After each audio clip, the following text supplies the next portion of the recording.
Assalamualaikum. Kali ini saya ingin membahas example 8.1 dari buku Introduction to Chemical Engineering Thermodynamic karangan dari J.M. Smith dan Vanes.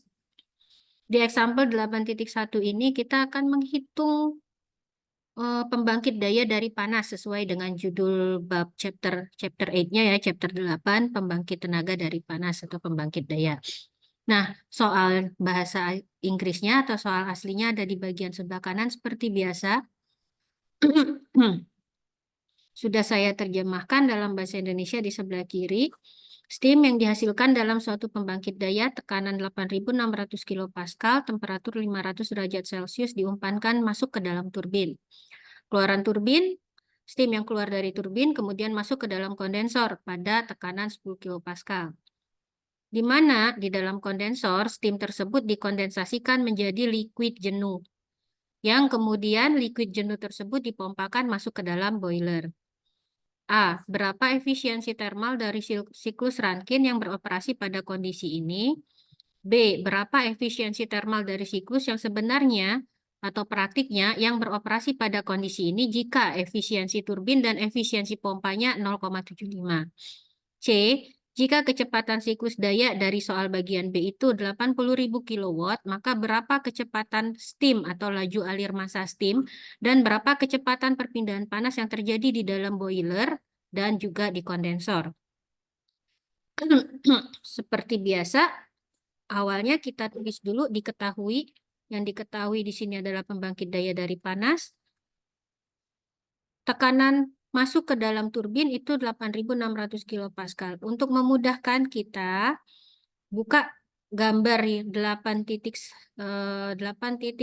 yang ada di bab 8. Ini sudah saya kopikan untuk sistem kerja dari sistem pembangkit daya. 1.1 itu adalah input atau inlet dari boiler.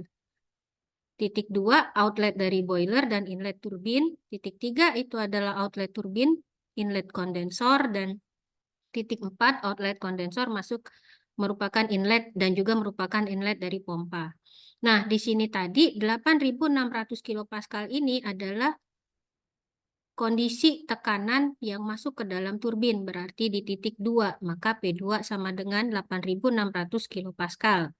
Suhunya 500 derajat Celcius, T2 sama dengan 500 derajat Celcius, rubah menjadi Kelvin dengan ditambah 273,15.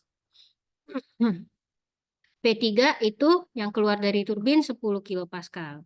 Ditanyakan, kita tulis efisiensi Rankine, efisiensi praktik, dan M dot serta Q dot untuk boiler dan kondensor. Untuk memulai, kita mulai dari menjawab penyelesaiannya mulai dari menghitung efisiensi di siklus Rankine. Sebelum kita berhitung di sini, kita bisa menggunakan gambar 8.3 maupun gambar 8.4. Di sini saya menggunakan 8.4, walaupun 8.4 ini merupakan diagram TS, diagram temperatur entropi yang digunakan untuk siklus yang nyata atau praktiknya, tetapi practical cycle. Tetapi ini bisa juga kita gunakan untuk siklus Rankine, di mana pada siklus Rankine itu terjadi kerja isentropis di turbin. Jadi lurus di sini, garis putus-putus pada siklus praktek, ini bisa kita pakai untuk siklus turbin. 2/3 aksen. Tidak ada 2/3 untuk siklus Rankine. Jadi kita menggunakan panduannya dari gambar 8.4 ini. Sambil melihat 8.4, kita selesaikan perhitungan untuk efisiensi siklus Rankine. Sesuai dengan sistem pembangkit daya, maka di sini ada 4 unit proses, boiler, turbin, kondensor, dan pompa. Untuk turbin itu sudah pernah kita hitung di bab sebelumnya, bab 7, itu di contoh soal example 7.6. Di mana kondisi pada soal yang kita mau selesaikan ini, itu sama persis dengan kondisi di example 7.6 perhitungan turbin. Maka kita tulis saja. Kondisi operasi di turbin sama persis dengan 7.6. maka kerja isentropis atau WS isentropis turbin bisa kita ambil di example 7.6, di mana WS turbin sama dengan delta HS. Kode S di sini pada delta H itu menunjukkan perubahan entalpi pada isentropis, pada entropi tertentu atau entropi yang sama.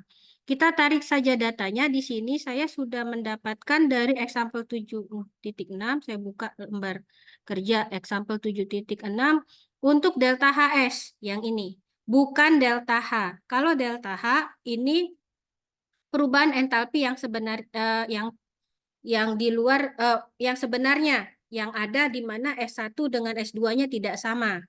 Ya. Nah, di sini kita pakai yang entropinya sama karena siklus Rankine lurus. Jadi kita ambil delta HS, klik enter. Dapat minus 1274,2713 kilojoule per kilogram, jangan lupa satuan. Kemudian, sebentar ya, ini saya tutup saja supaya nggak fokus ke bawah-bawahnya, biar mudah untuk menjelaskannya.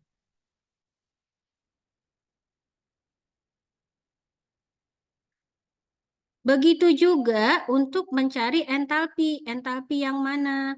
Entalpi pada ekspansi isentropis. Untuk Rankine, 2/3 aksen ini ekspansi isentropis yang terjadi. Maka kita ambil entalpi di titik 3 aksen atau H3 aksen itu sama dengan H2 aksen. Jadi hanya berubah subskripnya saja karena di perhitungan 7.6 itu yang masuk ke dalam turbin 1.1 keluar dari turbin itu titik 2. Sedangkan di 8.1 example ini titik satunya itu adalah yang input boiler. Untuk input turbin 2, output turbin 3 aksen. Khusus untuk Rankine jadi 3 aksen ya karena lurus. Jadi di sini kita ambil H3 aksen sama dengan nilai H2 aksen yang ada di example 7.6. Kita buka example 7.6. Kalau kalian sudah mengerjakan dalam Excel lebih enak ya, kalian tinggal tarik saja datanya untuk H aksen 2 yang ini. Tambahkan seperti ini. Kalau misalnya kalian mengerjakan menghitung dengan manual, bisa kalian buka latihan soal yang sebelumnya. Nah, selesai untuk H aksen 3. Selanjutnya apa? Kita mencari entalpi. Ini selesai perhitungan di 2/3 pada alat atau unit proses turbin. Lanjut setelah turbin dia masuk ke mana? Kondensor. Ya, jadi kita akan mencari entalpi-entalpi yang ada di kondensor. Dan Q atau kalor yang keluar dari kondensor atau Q.C-nya, QC-nya. Kita lihat, kita cari dulu entalpi 3 yang masuk ke dalam kondensor, H3 aksen sudah ada. Bagaimana entalpi yang keluar dari kondensor? Belum ada. Maka entalpi untuk kondensat cair yang ada di titik 4 itu tadi yang keluar sama dengan tekanan yang keluar dari turbin 10 kilopascal. Buka tabel saturated steam-nya. Ingat, steam yang keluar dari turbin itu saturated, steam yang masuk dalam turbin superheated steam. Jadi, untuk saturated buka tabel E1. Di tabel E1 ternyata tidak ada untuk tekanan 10 kilopascal. Saya akan coba share. Nah, di sini bisa kita lihat pada tekanan 10 kilopascal tidak ada. Yang ada di sini adalah 9,582 kilopascal dan 10,09. Untuk entalpi tadi yang keluar dari kondensor ya, keluar dari kondensor berarti liquid jenuh.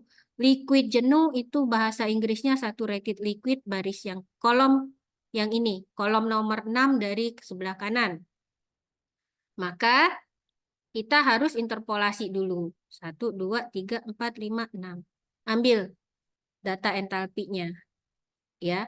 Kemudian temperatur atau suhu jenuh saturated temperature-nya di sebelah kiri.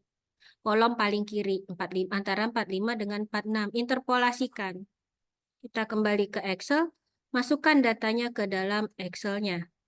Di sini sudah ada. Bentar. Nah, kemudian untuk tekanan 10 kilopascal kita interpolasikan.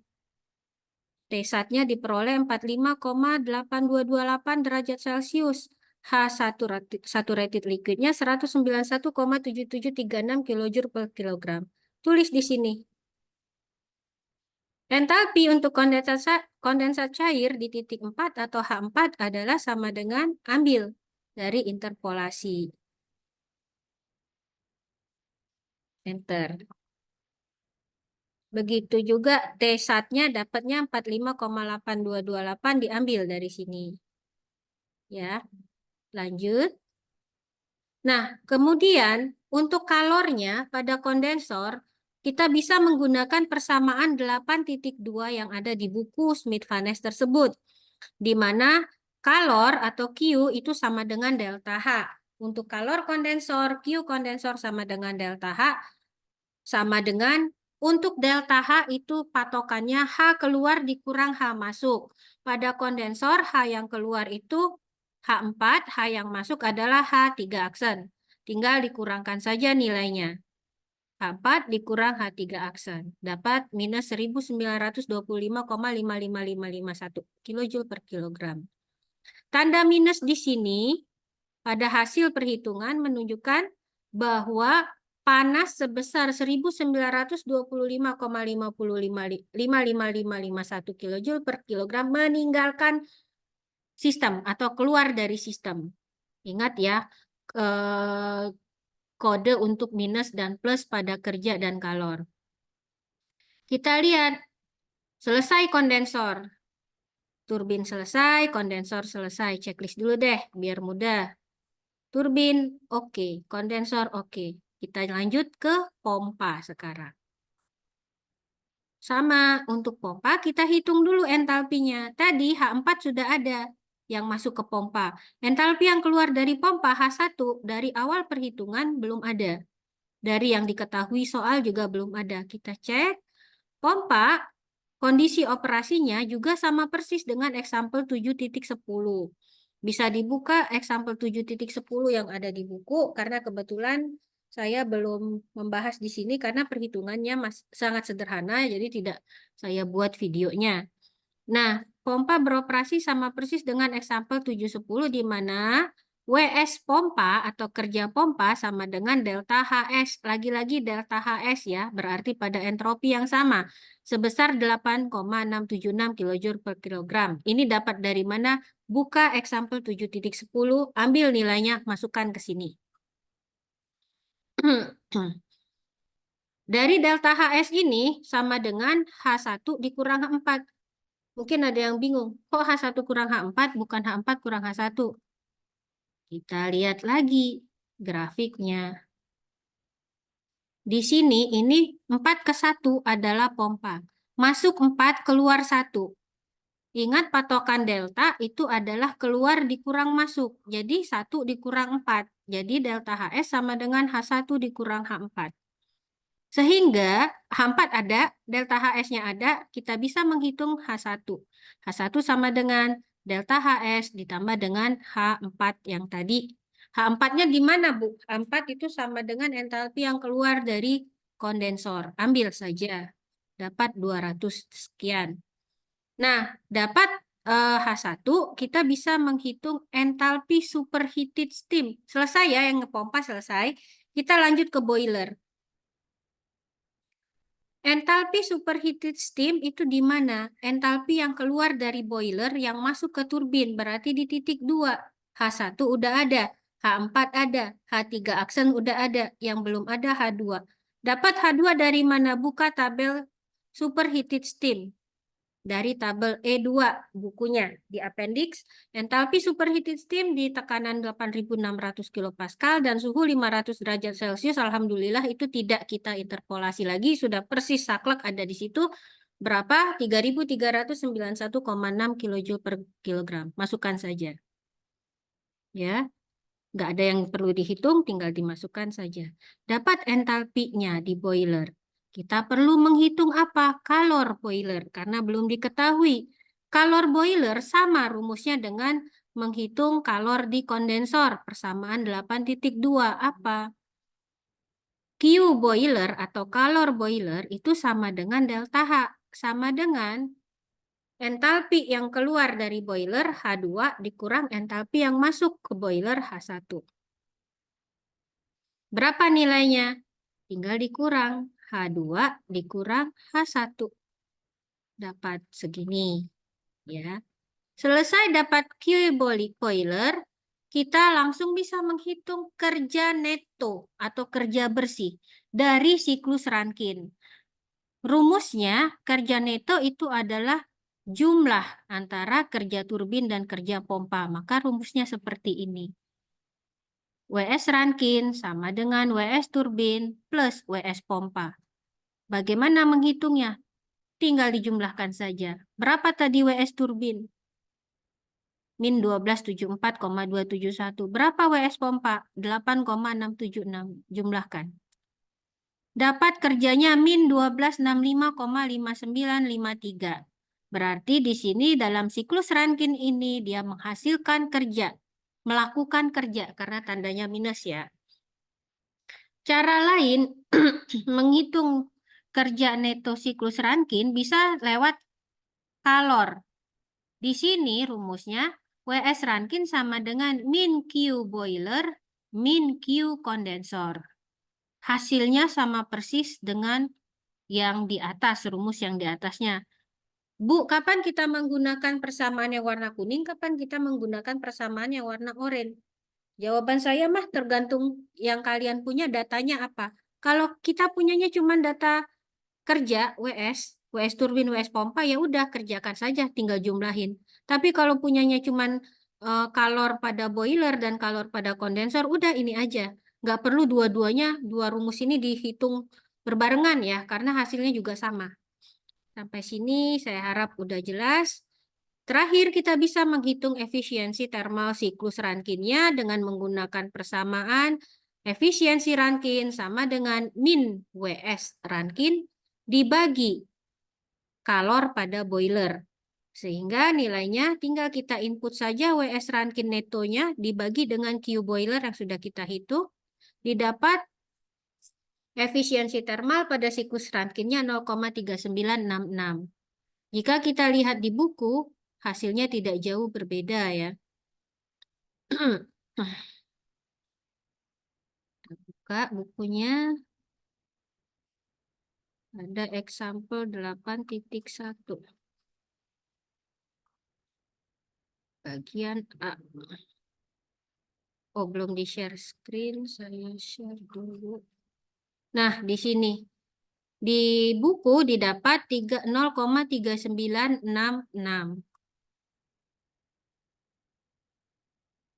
Sama ya dengan hitungan Excel kita. Kita lanjutkan dengan siklus praktiknya atau yang menggunakan realnya ya.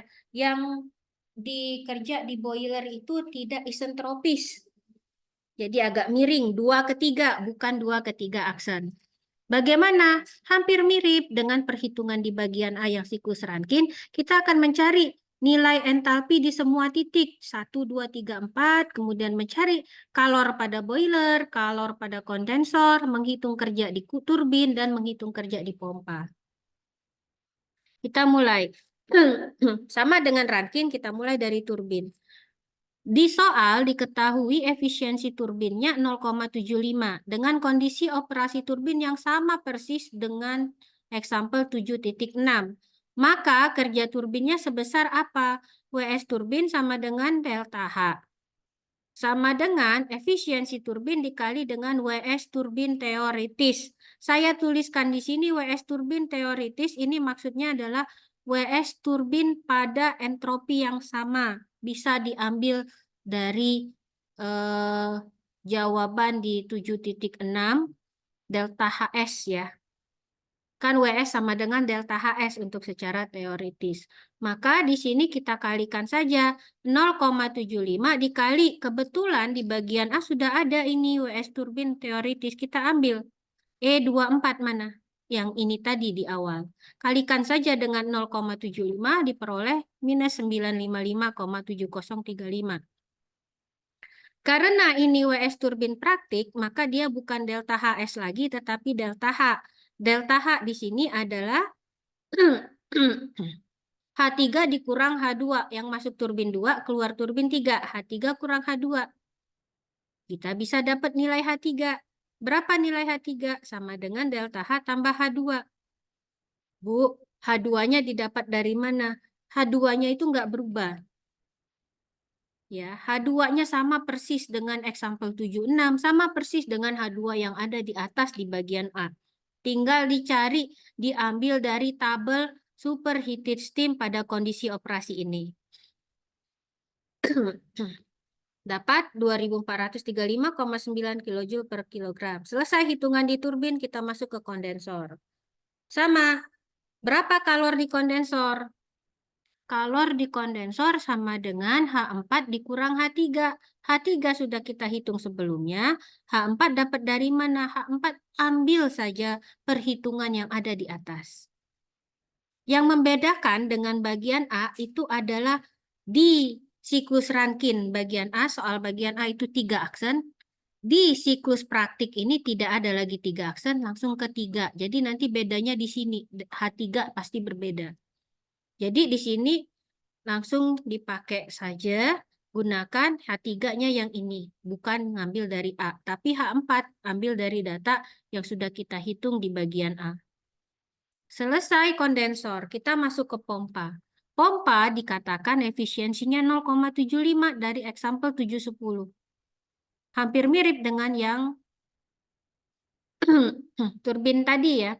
Maka WS pompa sama dengan Oh ya, WS pompa sama dengan delta H, ambil aja dari example 710 sebesar 11,57 kJ per kilogram. Tidak diapa-apain. Kita lanjut. Kerja neto sistemnya WS praktik itu sama dengan WS turbin praktik ditambah WS pompa. Bukan dikali 0,75. Hati-hati untuk yang pada pompa, kerja neto pompa. WS turbin praktik ditambah WS pompa. Tinggal ditambah aja. WS pompa 11,57, WS turbin praktik yang mana? Yang ini, min 955. Jumlahkan, dapat min 944. Baru pada pompa, delta H-nya berarti H1 kurang H4. Berapa H1 pompa? Sama dengan delta H ditambah H4. Delta H pompa yang mana? Tadi sudah dihitung 11,57. Selesai, dapat H1. Kita hitung Q boiler. Pompa pindah ke boiler. Q boiler itu sama dengan delta H boiler. Sama dengan H yang keluar boiler kurang H yang masuk boiler. H2 min H1. Tinggal dikurang saja, dapat nilainya segini. Selesai dapat Q boiler, kita bisa menghitung efisiensi thermal siklus secara praktiknya. Siklus praktik di mana efisiensi thermal praktik sama dengan min kerja pada siklus praktik dibagi Q boiler.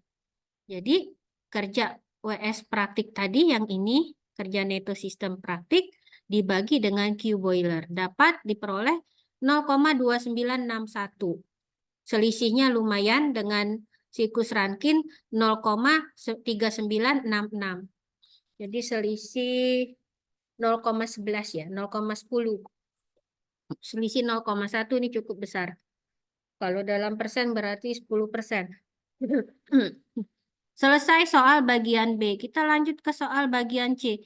Jika daya yang dihasilkan itu 80.000 kW, berapa massa yang dibutuhkan? Laju alir massa steam yang dibutuhkan. Ini rumusnya. Laju alir laju alir kerja WS atau laju alir kerja itu sama dengan daya. W.S sama dengan M dot apa? Laju alir massa dikali kerja WS. Kerja yang mana? Kerja yang praktik yang bagian B, bukan kerja Rankine. Nah, Di sini W dot S satuannya dalam kilojoule per sekon atau joule per sekon bisa. M dot satuannya kilogram per sekon. WS praktik satuannya kilojoule per kilogram. Jadi ini yang membedakan WS di sebelah kanan dengan W dot S ini ya. Kalau ada tanda dot di atas seperti ini artinya dia per satuan waktu. Nah, di sini W dot S netnya tadi diketahui 80.000 kilowatt itu sama dengan 80.000 kilojoule per sekon. Kita masukkan rumusnya. Bagaimana M dot? M dot sama dengan WS net dibagi W dot S, W dot net, W dot dibagi WS, WS dot net dibagi WS praktik. Diperoleh nilainya 84,7338 kg per sekon. Jadi ada 84,7338 kg steam per detik yang mengalir di dalam sistem siklus praktik. Dengan menggunakan persamaan 8.1, kita bisa menghitung kalor pada boiler. Yakin kalor? Bukan. Q dot. Q dot berarti persatuan waktu. Berarti laju kalor pada boiler atau kecepatan kalor pada boiler. Sama dengan tinggal dikalikan saja dengan kecepatan aliran masanya. Ya, sama dengan M dot dikalikan dengan Q boiler yang ada di bagian B tadi. Kalikan dapat 270.153,02 kJ per sekon. Bagaimana Q kondensor? Sama Q dot kondensor atau laju alir kalor pada kondensor sama dengan M dot laju alir massa dikalikan Q kondensor. Tinggal dikali. Jangan sampai keliru, jangan sampai kalian menarik Q kondensor di soal di jawaban bagian A, karena bagian A itu masih ideal, teoritis, masih rankin. Ambil dari yang praktiknya ya, yang kenyataannya itu yang soal bagian B, jawaban di soal bagian B ini. Tinggal kalikan, dapat hasilnya. Selesai perhitungan kita untuk example 8.1 di sini sudah dapat semua untuk jawaban A, B, dan C-nya. Tetapi ingat, ada catatan. Apa? Ini catatannya. Laju alir kalor. Laju alir kalor atau kecepatan panas atau kecepatan kalor pada boiler ditambah dengan kecepatan kalor kondensor itu menghasilkan minus kerja bersih, kerja neto dari satu siklus kecepatan ya, laju alir kerja neto pada siklus. Sekian dari saya, semoga bermanfaat.